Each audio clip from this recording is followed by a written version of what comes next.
Sekarang trust kepada pihak aparat keamanan itu sedang dipertaruhkan. Karena itu Kapolri yang baru tidak boleh dalam tanda kutip menutup-nutupi kasus ini sehingga trust itu makin buruk dan makin hancur.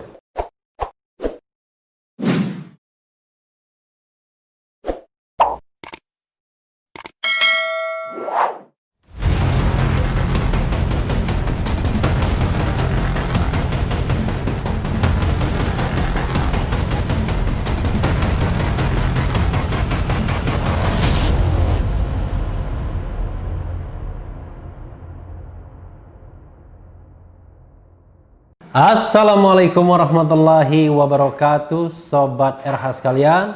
Jumpa lagi kita di channel yang keren ini, Keren Cadas. Kali ini saya mau menguber berita yang sempat terlewat oleh saya, padahal ini bagus beritanya ya. Yaitu HNW sebut kasus tewasnya 6 laskar FPI bentuk pelanggaran HAM berat ya. Sebagaimana dilansir oleh Detik News, HNW itu adalah yaitu Hidayat Nur Wahid ya.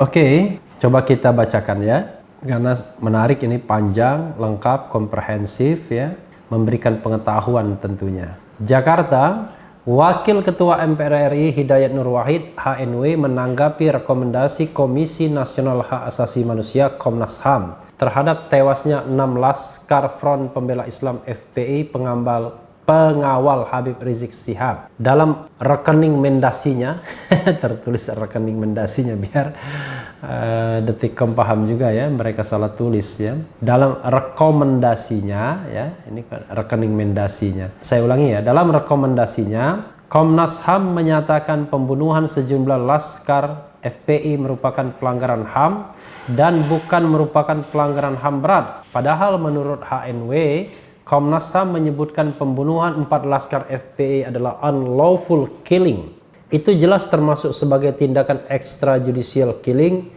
yang disebut oleh Undang-Undang HAM sebagai salah satu bentuk pelanggaran HAM berat, ujar HNW dalam keterangannya Sabtu 9 Januari 2021. Terkait hal ini, HNW juga menjelaskan tentang pelanggaran HAM berat sesuai ketentuan pasal 104 ayat 1 Undang-Undang Nomor 39 Tahun 1999. Yang dimaksud dengan pelanggaran hak asasi manusia yang berat adalah pembunuhan massal, dalam kurung genocide, pembunuhan sewenang-wenang atau di luar putusan pengadilan, arbitrary extrajudicial killing, penyiksaan, penghilangan orang secara paksa, perbudakan atau diskriminasi yang dilakukan secara sistematis, systematic discrimination ya. Itu menurut undang-undang. Oleh karena itu, HNW menilai wajar bila beberapa NGO seperti IPW, Indonesia Police Watch, Amnesty International, YLBHI dan Kontras menyimpulkan penembakan mati terhadap laskar FPI termasuk extrajudicial killing serta termasuk kategori pembunuhan HAM berat.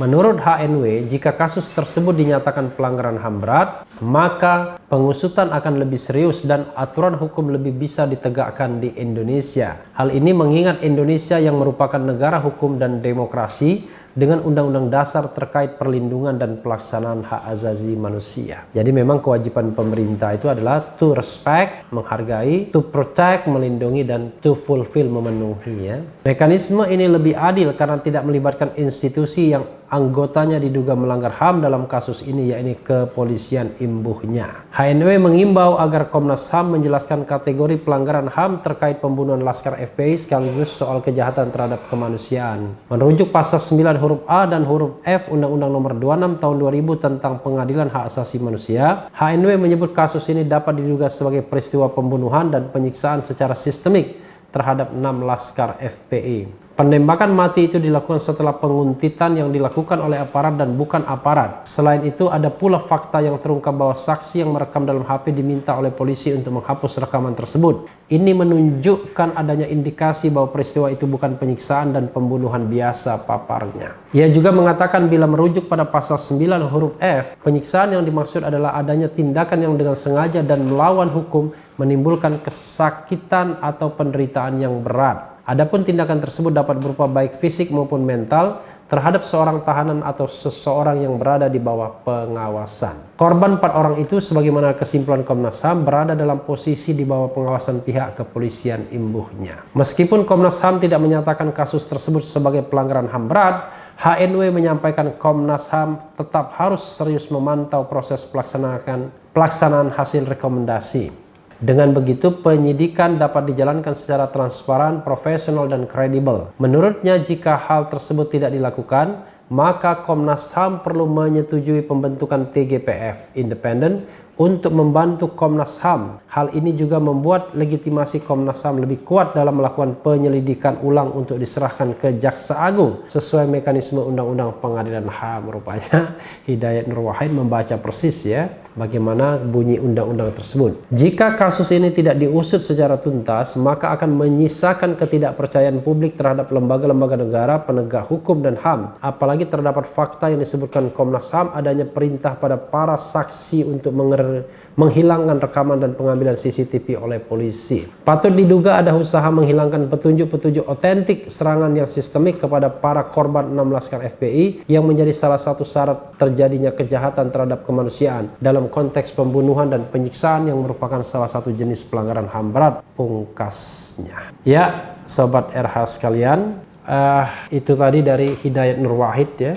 Saya pribadi dan barangkali semua yang memperhatikan kasus ini ya patut berterima kasih kepada orang seperti Hidayat Nur Wahid dan segelintir anggota DPR yang masih mau menyuarakan soal ini. Mungkin juga karena Hidayat Nur Wahid berasal dari partai PKS yang memang beroposisi terhadap pemerintahan sekarang. Tetapi dalam kasus ini kan memang banyak kejanggalan-kejanggalan sesungguhnya. Misalnya ya keterlibatan aparat sendiri ya, lalu dikaitkan dengan perintah untuk aparat sendiri yang melakukan penyelidikan dan penyidikan terhadap kasus tersebut. Ya sudah tentu akan berlaku sebuah ungkapan bahwa tidak mungkin orang bisa menjadi hakim bagi dirinya sendiri. Karena sekarang ini terduganya adalah pihak kepolisian atau aparat keamanan. Tetapi memang sekali lagi banyak hal-hal yang menurut saya tidak diungkapkan oleh Komnas HAM. Entah Komnas HAM mau menunggu siapa mengungkapkannya, mungkin langsung kepada Presiden atau kepada siapa. Yang jelas memang sekali lagi komitmen Presiden ditunggu. Komitmen DPR juga ditunggu sebenarnya. Sayangnya memang DPR tidak ada yang menyuarakan, misalnya menyuarakan adanya angket terhadap kasus ini. Padahal ini sangat penting sekali. Jauh lebih penting dibandingkan angket-angket yang terdahulu. Angket tentang KPK, angket tentang hak pilih dan lain sebagainya yang terkesan lebih karena kepentingan DPR sendiri atau dekat dengan kepentingan DPR sendiri. Termasuk juga angket Pelindo 2 yang sama sekali nggak penting. Karena harusnya angket itu tidak perlu dilakukan karena menyangkut BUMN yang tentunya punya governance sendiri. Padahal targetnya pada waktu itu menembak Menteri BUMN Rini Sumarno misalnya. Jadi ini jauh lebih penting kalau kita mau angket.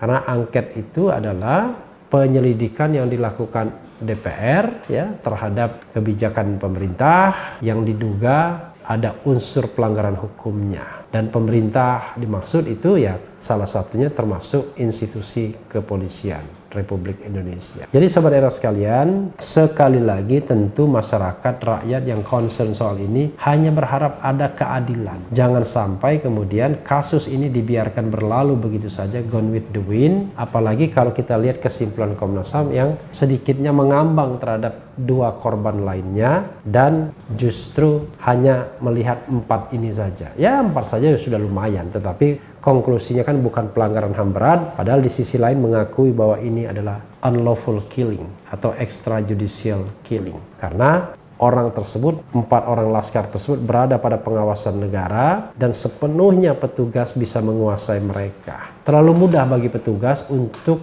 menguasai mereka tanpa perlawanan kalau seandainya mereka memang sudah dilumpuhkan. Tapi ketika dibawa mobil dalam keadaan tidak terborgol, duduk di belakang semua, lalu petugasnya di depan, itu tidak masuk akal. Sama saja memberikan potensi untuk agar petugas bisa diserang. Tapi apakah itu betul-betul sebuah kejadian ataukah sebenarnya ini bukan kejadian yang sesungguhnya? Nah, sayangnya memang penelusuran Komnas HAM tidak sampai ke sana karena patut diduga Komnas HAM barangkali tidak mewawancarai, tidak menggali pelaku di lapangan, orang yang memang berada di dalam mobil Xenia tersebut. Kita tidak tahu, who knows ya, karena selama ini tidak semuanya terbuka. Soal lain misalnya yang paling gampang adalah mengapa ada keterangan dari Kapolda Metro Jaya yang mengatakan bahwa 6 orang itu tewas dalam tembak menembak. Padahal kejadiannya baru beberapa jam sebelumnya, artinya tidak mungkin orang lupa. Kan teorinya mereka Kapolda dipasok informasinya oleh petugas di lapangan. Entah langsung, entah melalui anak buah Kapolda yang lain.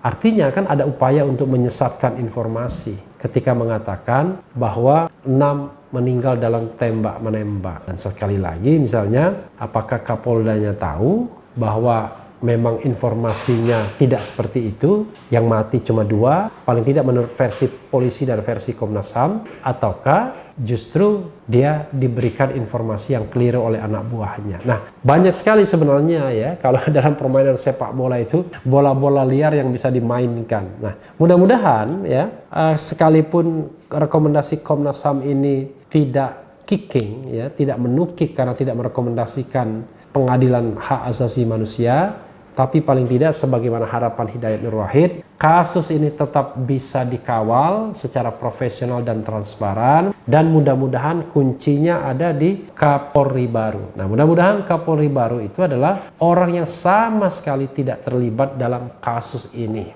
Karena kalau mereka terlibat dalam kasus ini, maka barangkali ada keinginan untuk, ya katakanlah, ini soal trust sobat era sekalian, walaupun tidak enak mengatakannya. Sekarang trust kepada pihak aparat keamanan itu sedang dipertaruhkan. Karena itu Kapolri yang baru tidak boleh dalam tanda kutip menutup-nutupi kasus ini sehingga trust itu makin buruk dan makin hancur. Jadi Kapolri yang baru harus berani go beyond, berani terbuka, mengungkapkan kasus ini apa adanya sepanjang memang ada green light dari kekuasaan Presiden Jokowi. Tapi kalau tidak ada green light, saya tidak bisa berkomentar apa-apa. Karena kalau tidak ada green light, tidak ada lampu hijau dari Presiden Jokowi untuk mengungkap kasus ini seterang-terangnya, maka tidak akan pernah terungkap, paling tidak di pemerintahan sekarang ini. Karena gesture kepemimpinan dari Presiden Jokowi akan sangat menentukan apakah kasus ini dibuka dan dikuak secara transparan. Ya, saudara sekalian,